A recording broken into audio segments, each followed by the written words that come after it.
So I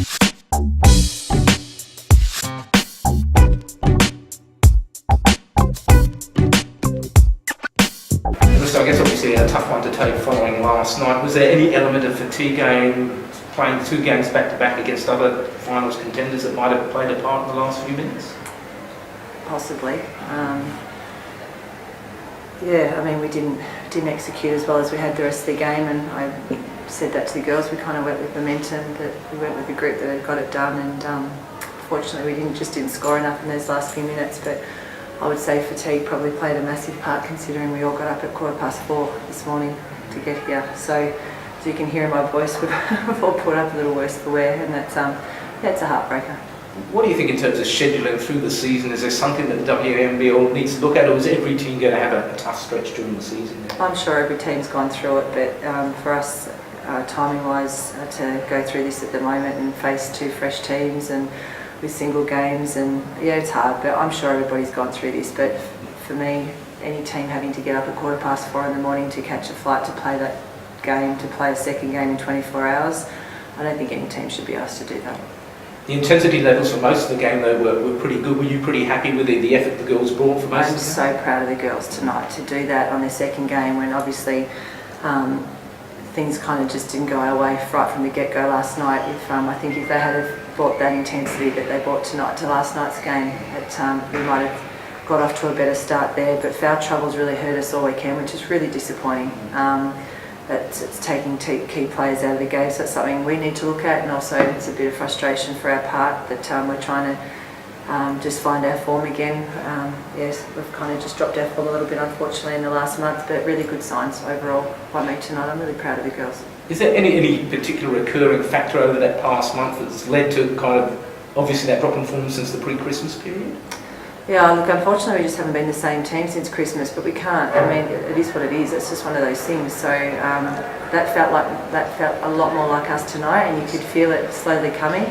I think for us, unfortunately, we've just faced we've played Townsville twice with their backs against the wall, and they're a quality team. We've played Perth with their backs against the wall over in Perth, and that was our 3rd game in a week.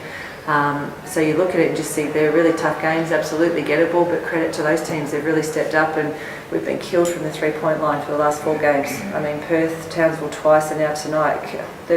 Teams have just had a night out against us from the 3-point line. So we've got to do better covering it, and then you just look at it and go far out. It's pretty tough for them to be shooting up around over 50% over all 4 of those games from the 3-point line. So.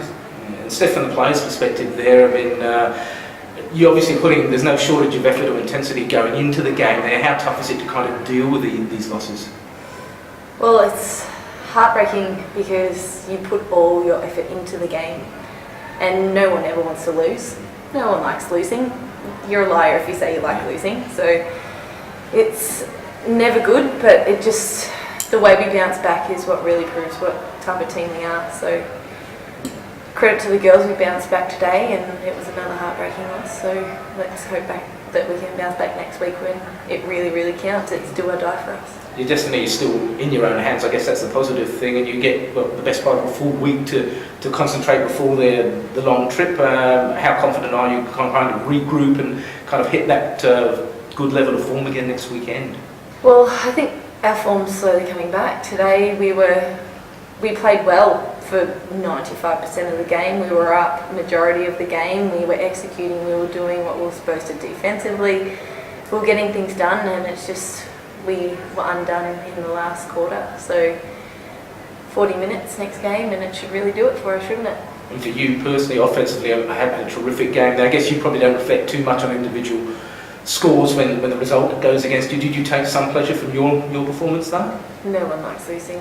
You can't be happy when you lose. So I'm personally really proud of Steph. She played a 250th game last night. I was really disappointed with what game she had to face last night for all different reasons, and for her to bounce back like that tonight, I'm really proud of her. And not a lot has been said about her 250th this week, so hopefully that changes over the next few days, because it's a hell of an effort, and very proud of how she responded tonight. She was fantastic. And just finishing off, coming back to next week there, will you have a full roster? I know you've obviously had injury issues through the season, particularly before Christmas, but do you have everyone available and fit for next week? Yeah, absolutely. Yeah, everyone's fit. I mean, I think every team I think you look, there's Tate Tate Gore out there for every team at the moment. So everyone's facing niggles. We're no different, but that won't hold us back. I'm sure these girls never give up. So no one outside the team understands what we've there's lots of little things that we've been working through over the last month, and the girls all know, and they just never give up. They never quit, and they won't. That's not going to stop. That's not going to change now. Good on you. Thanks, guys. Thank you.